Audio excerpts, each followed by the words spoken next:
Yeah, my name is Jim Halbeisen, and this is my opinion. Doing a special podcast for Growers Mineral today, and it's about frequently asked questions.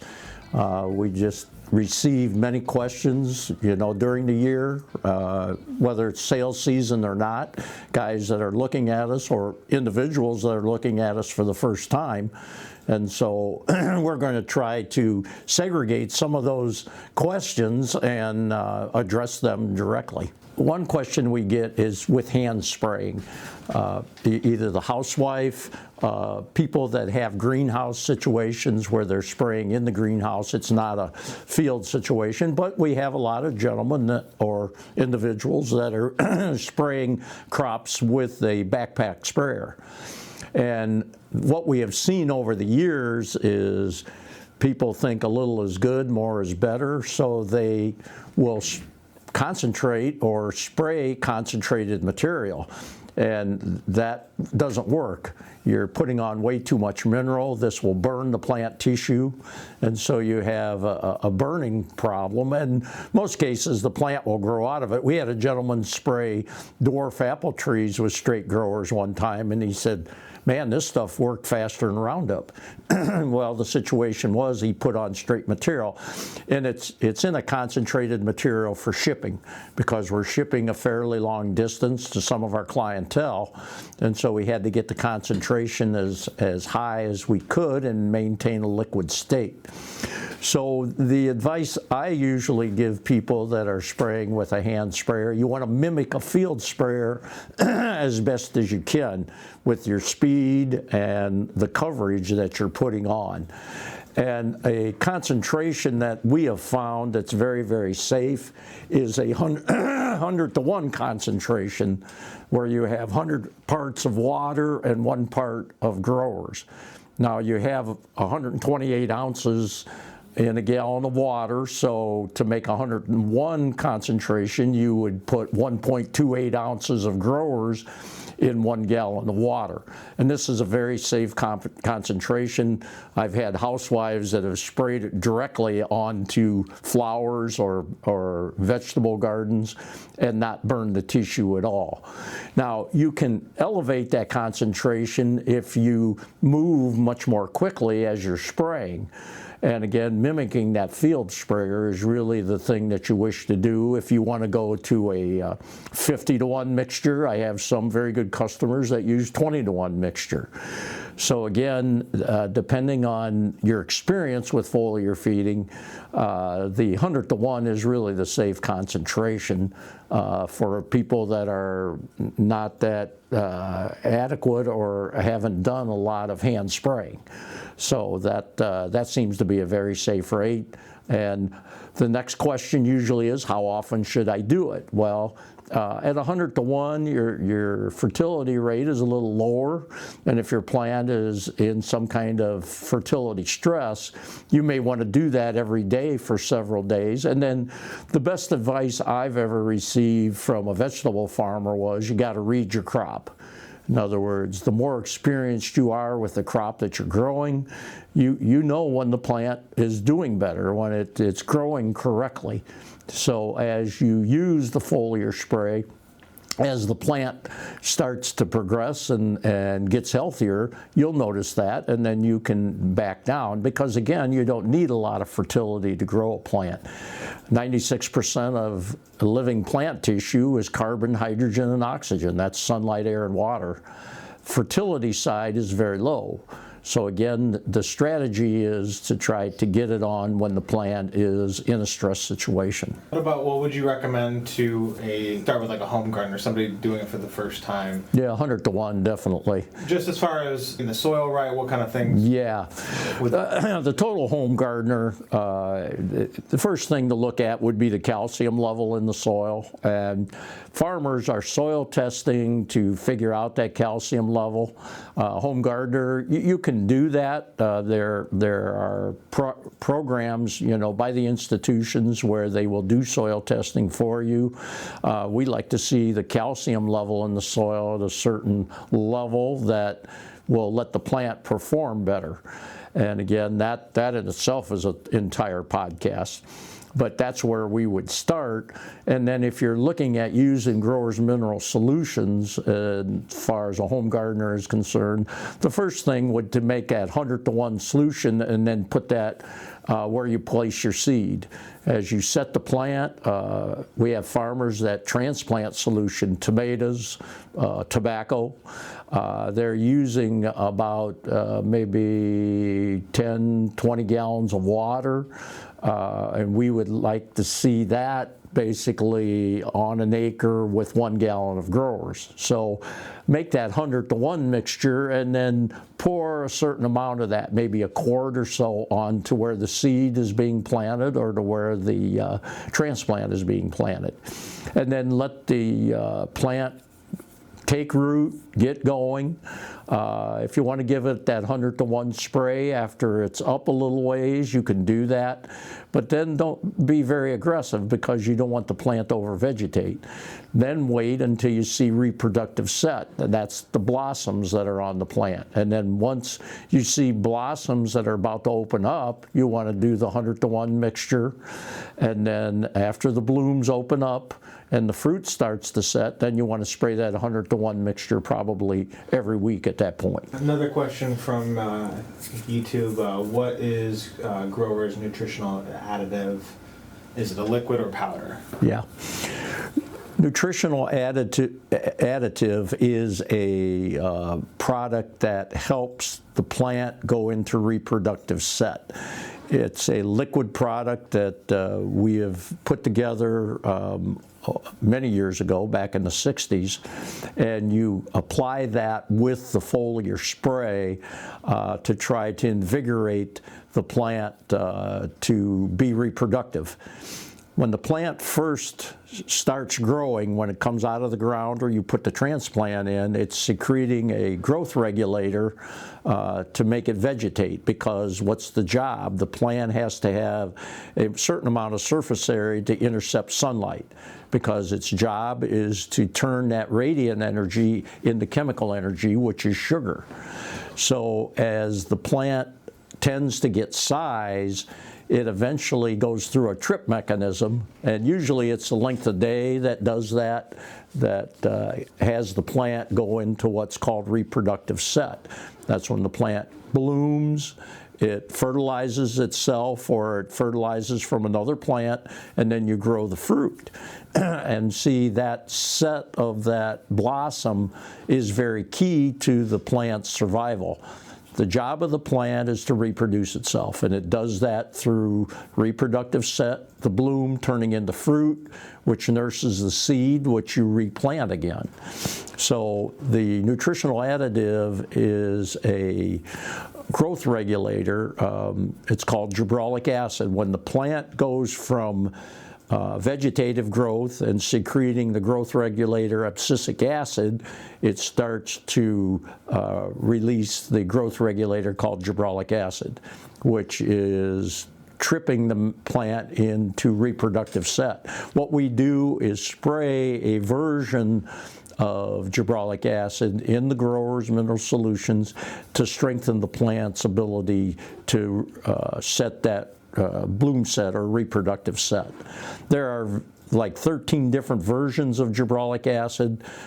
This one is deemed by scientists to be the strongest one for reproductive set, so that's the one that we've kind of set with, and that's how farmers use it. There are certain agronomists that claim you can lose 85% of the bloom set of a soybean plant from stress. And see, what we're trying to do is invigorate that plant to maintain that bloom set, which again is going to lead to seed production, and hopefully that will increase yield. The amount or the type of farmers that use nutritional additive is mostly seed producers, although we have some people in the vegetable industry that work with it to try to get more fruit set onto the plant. The big problem or the challenge with nutritional additive is timing. You got to figure out when the plant is actually in that reproductive set stress period. And figuring that out, again, the more you know about your plant, the better you are at finding that particular set.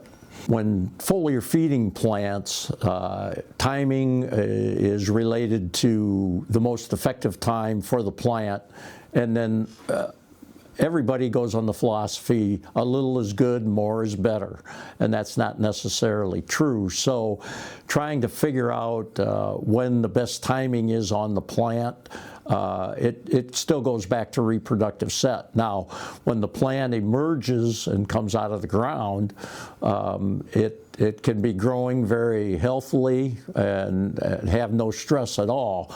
But if you get excess rain or if you go through a dry cycle, the plant will struggle and not have the ability to pull nutrition, basically.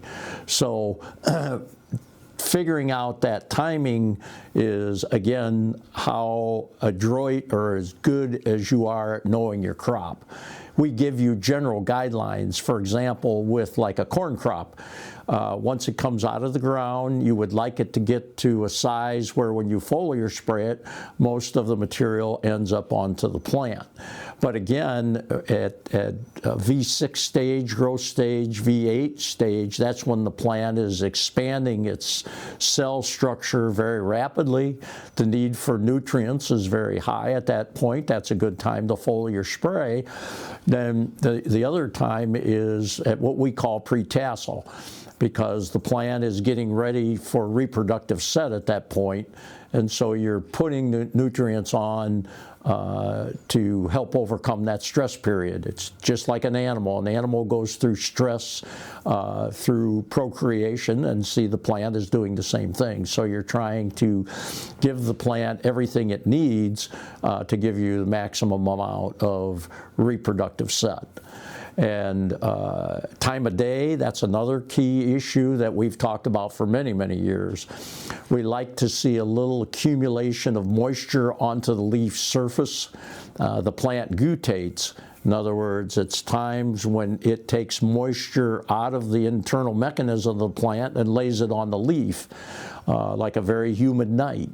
And then what we're trying to do is dissolve the minerals that are in Grower's Mineral in that moisture, because the plant will reabsorb the moisture. And once you do that, it's inside the plant's physical structure, and then the plant can utilize it as it wishes. One key point about foliar spraying that nobody pays any attention to is that the amount of minerals that are in that spray are much more than what the plant actually needs at that particular time. So people feel that all those nutrients are just laying there in that leaf tissue. That's not correct. The plant will actually translocate those minerals to the root zone and then use that during the rhizophase cycle of plant growth. And what that does is put the minerals into the microbes that are in the soil. And then later they can draw from that nutrient reservoir from the microbes through this symbiosis between the microbes and the plant. That's what's very critical about the product, and the fact that we're using very clean materials, high-grade materials, because we're feeding the plant, plus we're feeding the microbes that will refeed the plant. So we're trying to get into the physical cycle of the synergy between the plant and the microbes, which is the way plants have adapted over eons of time to actually grow. And we feel by doing that, we don't need near as many minerals that have to be applied to get the job done as far as reproductive set. Plus, you're using much cleaner minerals to do that. There are foliar calcium products now that can move within the plant, translocating from the leaves and other parts. Still, I believe the benefits of calcium in the soil are far more multifaceted. So I use foliar calcium mainly as a rescue treatment. One more thing, Carrie Reams talked about how all the nutrients must enter the plant in phosphate form. What are your thoughts on that? Mm-hmm. Yeah, Paul, you've hit so many issues here. This would be a full skull session in itself. We base a lot of our work on the work that was done by Michigan State University in the early 1950s. After the U.S. exploded the atomic bomb during World War II, the PR, the public relations of the United States with the rest of the world was not very good. And so the U.S. government was trying to figure out how to show radioactive research would be beneficial to mankind, not just destroy mankind. And so what the horticulturalists at Michigan State did was to take radioactive isotope tracers and monitor them in plants. So they would make radioactive isotopes out of things like calcium, phosphorus, nitrogen, potassium, and then feed it to the plant and try to follow it. And what they found was that any calcium product that was sprayed on the leaf penetrated the leaf, but it did not translocate through the plant. They could not find it in the root zone. Whereas when they did the reverse, when they fed the radioactive calcium to the root, it translocated totally through the plant. So we have always tended to lean toward keeping that calcium in the soil, in the root zone, so that the plant can move it up the plant and distribute it throughout the plant. Now, your idea of a rescue treatment with the calcium bitter pit and things like that in the apple industry, they've had some success with foliar calcium products. And what the researchers said at Michigan State University was that the calcium did penetrate the leaf, but it did not translocate through the plant itself. So again, that translocation is a very big issue to make sure that the entire plant is receiving the calcium. The other factor that you talk about with tying elements to the phosphorus, that Michigan State researchers found that to be true also, that phosphorus moves very readily through the plant when you apply it onto the leaf surface, or if you put it in the root zone. And they're saying that basically the phosphorus will pull other elements with it into the plant and distribute it throughout the plant. And I think one of the most characteristic factor of that is glyphosate or Roundup. The phosphorus, they're using technical grade phosphorus to manufacture glyphosate, or the best working glyphosates are technical grade phosphorus, because that will draw the organic radical into the plant. And anybody that's worked with Roundup knows that it's not a burn down style of herbicide. It basically goes into the root zone and damages the root zone of the plant. And see, we're basically using the same philosophy with Growers Mineral Nutrition, only we're doing the exact opposite of corporate agriculture. We're trying to nourish the crop, and we're getting those elements throughout the plant by the use of the technical grade phosphorus, whether it be foliar fed or if we're using it in the soil, in furrow or 2x2, getting those elements into the plant by associating with the high-grade phosphorus, we think, is what creates the success of Growers Mineral Solutions. When we are discussing foliar feeding of growers and talking about the technical grade phosphorus that we use to manufacture it, it's a very reactive phosphorus. And when you expose it to the minerals that are in hard water, again, that's another entire podcast on its own. The dissolved solid load that's in water and how that reacts with technical grade phosphorus is very, very key. A regular or a farmer that mixes growers in with a hard water with high dissolved solids, he gets precipitates that are constantly plugging screens, plugging nozzles, and see, that's a big issue. Now, from our standpoint, that precipitation that you see that's plugging the screens and the nozzles is inactivating some of the minerals that are in growers, so it doesn't work quite as well as it should. So knowing the dissolved solid load in your water or the quality of your water is very, very critical. And so one of the ways to neutralize that total dissolved solid part of water or hard water is to add acid to it. And see, the acid basically latches on to those minerals and renders them unreactive so that they don't interact with the phosphorus, particularly in the growers' mineral solutions. So we've tried to coach guys on how to use acids, citric acid, vinegar. We've even had people use sulfuric, phosphoric acid to neutralize their water. But we've really tried to tell people that rainwater is your best material, that's your cheapest material. We have some very good customers that have reverse osmosis units where they've removed the dissolved solids and then they've been able to not have any problems with mixing it with the growers. Actually, they've found that that dissolved solid load is very detrimental to any compound they use, even organic radicals, insecticide, pesticides. Whether it would have an effect on like humic acids and that. We don't have enough background with that because nobody has been spraying them for that period of time. And the same with sugars. Do they interact with the dissolved solids when people are spraying them? So the water thing, using acids to try to neutralize that dissolved solid is a big issue. Trying to get around that by using rainwater or using a filtration system just depends on where the economics lie. So we know that it's a very important thing. We try to specify and talk about it a lot, but it's a complicated issue. Water is not, you hold up a glass of water, it looks pretty clear, no problems. The active minerals in there, when you put another material in there, will chemically interact, and it can give you some very serious problems. The jar test is something anyone can do? Right. The jar test, which was the original question, is we tell people to take like 15 ounces of their water, put 1 ounce of growers' mineral solutions in it, shake it up real good, and set it on a windowsill for 4 or 5 days and watch it. And if it stays clear, you don't have very many dissolved solids in that water.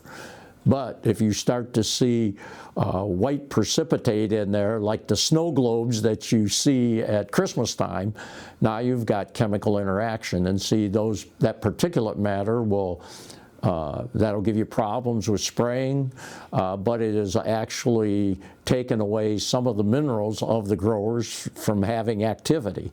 So, and jar testing of other compounds, like if you mix growers with another compound, sugar or humic acid or an insecticide, you should always do a jar test proportionately and then see what you have before you mix up a 500 or 1,000 gallon tank and you end up with Jell-O. And nobody's happy in that particular situation. So the jar test is a very simple thing to do. Usually you use proportionally of the compounds you're working with and then give it some time. A lot of people want to wait till the last moment, and you shouldn't do that. You should try to get it ahead of time so that if you do have some problems, you can try to figure out how to make the adjustment. We had another question that was kind of based off of this. Do carbon-based carriers like humic acid, fulvic acid, molasses, or sugar help with GMS absorption? The idea is that humic acids, which is a simple name for some very intricate compounds, and then it's a sugar. So you have carbon bonds in there. When you break carbon bonds, that gives you energy. Some people are spraying that with growers to try to invigorate the plant, to translocate it into the soil where the microbes get a hold of it. You're also spraying it onto the microbes that are on the plant surface itself. And again, that's kind of a trial and error thing. We have guys that do that. We have guys that have done it that didn't feel it gave them any increase in reproductive activity. So again, that's a trial and error basis, and there's a lot of theory behind that. But at growers, the principles we have is test everything out. See what it does. If it pays the bills and gives you extra income, hey, it's something to work with. The strip test, which that could be another podcast, we would talk a lot about. It's very critical with these types of materials because they're kind of in their infancy, and established agriculture is working. Some of the big companies have purchased some of these smaller firms that have devised biological feeds, humic acid products, sugar products, to try to expand their base of clientele. And again, it's all going back to microbiological life, and that definitely we'll have to do a podcast on that. That's very, very significant. We got a question from the video with Jerry Stutzman about biochar, using GMS in combination with biochar. So what goes down first, the calcium or the biochar? Can they be mixed together, then applied with GMS? The biochar is it's like an activated charcoal, and what you've done is tried to take organic material and incinerate it to a temperature that you end up with a certain combination of carbon with oxygen. And then that serves as feed for the microbes in the soil. And some people are doing some foliar work with it, but the majority are adding it to the soil to try to invigorate microbiological life in the soil. Our experience with that at this point is mixing calcium with it. As I say at different meetings that we conduct, that you need structural elements to grow the microbes in the soil. Your grandmother was very good at it. She made you clean up everything on your plate because why? You had the structural elements from the lima beans, and then before you were ever going to get any apple pie. And see, the biochar is kind of a mimic of the apple pie, so when we put the calcium with it, we're bringing the structure of the lima beans to the table at that point. And see, growers is basically the same way. We have people that are trying to cover the biochar with growers so that you're exposing the microbes to both energy and structural elements. And see, the calcium, we feel, does several things. It gives structure to the microbes consuming it, but it also helps flocculate the soil so that you're getting good airspace into the soil, because the symbiotic microbes need to breathe. I always talk about you can live, 3 weeks without eating, you can live 3 days without drinking, but when you have your oxygen cut off, you got about 3 minutes. And see, the symbiotic microbes in the soil are very similar to that. So the calcium is aiding that by helping to flocculate the soil. And the biochar is flocculating the soil also. But until you get that combination where both of them are working, in tandem, it's not going to be as successful. And the guys that we have working with it are seeing some very nice things. And we've met some people in the field that have been in mainstream agriculture that have latched on to some biochar. They're mixing a very good calcium product with it and then spreading that on the land. And at certain rates, they've been able to walk away from their total fertility program and get everything from the biochar, the calcium, and the soil itself. And the philosophy there is healthy plant tissue is 96% sunlight, air, and water, carbon, hydrogen, and oxygen. Supplying the minerals correctly through the biological chain, you can grow a very competitive crop with very minimal amount of input. Another question about Aragonite. I think that was something you guys talked about. Can you just quickly talk about what is Aragonite, and also just how would you buy that if you were maybe looking at a home garden? The majority of calcium is deposited in the Earth's crust as calcium carbonate. And the way it is placed in the Earth's crust varies very significantly. Some are in deeper deposits that have more pressure, weight of the crust on it, so that the bond is a lot stronger.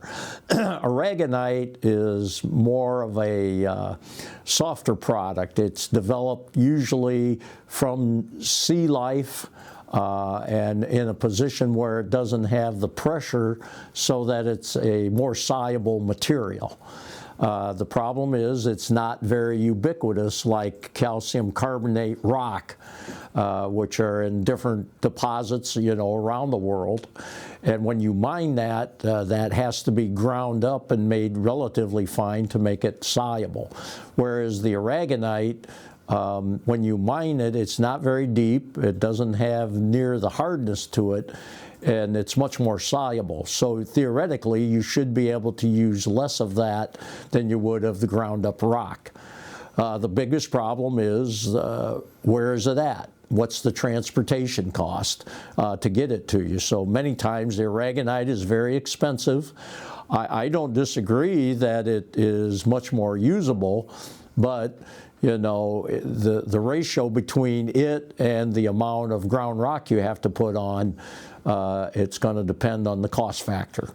And so again, we're back to the same situation as we were before. You got to do the strip test. You have to work with the products, compare them to each other. What's the cost? What's the results? And that's what a lot of our clients that are working with aragonite, and the biochar is where we're seeing more comparisons or utilization to get the symmetry between the two products, so that the symbiosis is much better and that the biological uses it better, therefore the plant will use it better. Rates for in-furrow application for crops? When you're working with growers' mineral solutions and the volume that you're going to use, that's always a big question by the operator. Well, your stuff is expensive. How much do I have to use? So what we do is put out general guidelines, and farmers work with it, and then kind of decide, where their key rate is at. The general rate on corn, for example, when you're putting it in furrow as a starter, usually when you're at 30,000 plants, we suggest that a farmer use between 4 or 5 gallon, directly in the furrow as an in-furrow application. Some farmers are taking that 4 or 5 and reducing it to 1.5 to 2, and then they're taking the other 3 gallon and putting it over 2x2. The industry is talking about this kind of express train rate. In other words, you give so much to the seed to get it going, and then as the plant gets bigger, the root reaches over to another area to gain more fertility. And there are many growers, customers, old line growers, customers that have started doing that. We do it in our operation where we're putting maybe 2.5 to 3 in furrow, and then we're using maybe 3 to 4 over at the 2x2 position. And see that. Why do we do that? Just our experience with using the product. And we're planting, my nephew likes to push it up a little bit. We've gone to maybe 33,000 plants per acre. And see, the more plants you have, the more tissue you have to maintain, so the volume that you use would be more. Now, we'll come back with 1 3-gallon foliar spray, so on 33,000 plants, we'll be in that 8, 9, 10 gallons per acre range. And that seems to be where a lot of our old line customers are at. Now, you work with something like soybeans, you wouldn't need near that rate. Some guys aren't set up to put it on the seed, but as we see earlier planting of soybeans, some guys feel they want to get a little on, and I wouldn't go much over 1 gallon per acre. And then I would come back with 3 to 4 on the foliage and end up with maybe 5 on soybeans. And see, other crops, it's going to vary. Our experience will kind of guide you. We have a little recommendation book that tells you what we recommend, but that's only a starting point. You need to talk to other farmers or reps that have worked with the product. That's why the majority of our reps are farmers, because they've worked with the product. They know where these rates are at, that you'll see the better success. What's one thing that you've changed your mind about in farming?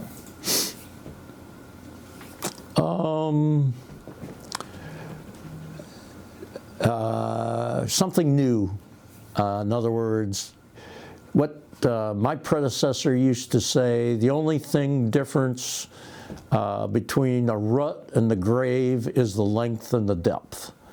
And when I was younger, that didn't make a lot of sense to me, but now, the age I am now, makes total sense. You know, when somebody comes up with a new idea, you need to evaluate it a little bit and see if it's got any credibility. There's things that are out there on the fringe that are totally ridiculous, but you've seen things over the years that have happened that make some ideas not totally ridiculous. So I would say that part of it being, you know, a little more conservative and not accepting new things, but listening to new things, I would say for me is a change. And again, the things that are coming into agriculture, like auto steer, AI, and that type of thing, I still say the farmer is the key, but these other things can help the farmer be better at his trade. And it's always the same problem. What can you afford? And that's probably the thing that makes you the most conservative, in my opinion, because you got to pay the bills. And so being open to new ideas is easier, I would say, but still with a conservative view of it, in my opinion. All right, last question. What is the weirdest question a farmer's ever asked you? What's the what? What is the weirdest question you've ever gotten from a farmer? Ooh, that's a good one. Probably, can I predict the volume of the growers' mineral solutions that gets into the plant directly? And it's not a weird question, but it's a very profound question, because when you're applying stuff, for example, you know, this spring we planted a field of corn, and man, we just got inundated with water. And you know, we had several fields where in the low spots, you know, the corn was probably under a foot or foot and a half of water. You go by that spot today, and man, you can see that plant growing through there. So how much of that fertility is left in that soil? And see, we think this is another benefit of using growers' mineral solutions. The fact that it is high-grade material, when you apply it to the soil, the beneficial microbes consume it completely and put it into their tissue. And see, they are basically stuck to the soil particles, so that water didn't move them at all. Whereas when you put a toxic fertilizer on, it basically has to go through a transformation so the beneficials to use it. And that takes a period of time, so some of that can be basically washed away. I always felt that, and we've had guys kind of seen this over the years, where they put a cover crop in after they've grown a crop. For example, the protocol today is back of your corn, you put in a cover crop for the soybeans that are coming on. Well, some of our gentlemen, when they would put that cover crop in corn, they couldn't figure out where those green rows were coming from. Well, what they figured out was that was the growers that was left over that they applied to the corn plant. And see, those microbes got a hold of that, and you've got more fertility, you know, where that growers was at. So you've embellished that microbiological life to feed the next crop. And so I would say we're thinking that most of this fertility or the minerals in growers' mineral, we think it's all sticking in the soil. It's there. And now it's just a matter of that getting into the crop when the crop needs it. And so that's the real challenge at that point, in my opinion. But that, you know, the first time a guy hit me with that was probably 30 years ago. And see, at that point, the knowledge of microbiological life in soil wasn't, examined. This is after COVID-19. What you've got in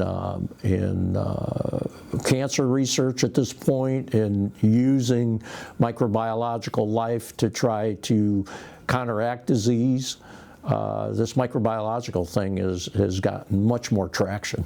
When I present meetings in the wintertime for Growers Mineral Solutions at these, we bring farmers into a central place, and we just have a little session, basically. The ones that are the most successful, in my opinion, are when guys just have question after question after question. So if anything we've talked about here today you have more questions about, certainly with this electronic age, I'll tell you, I've been a little resistant to the electronic age, but Russ and Osa have been dragging me kicking and screaming, and this is a chance for you to interact, and we'll give you our version of what we've been talking about. This podcast has been brought to you by Growers Mineral. Please visit growersmineral.com.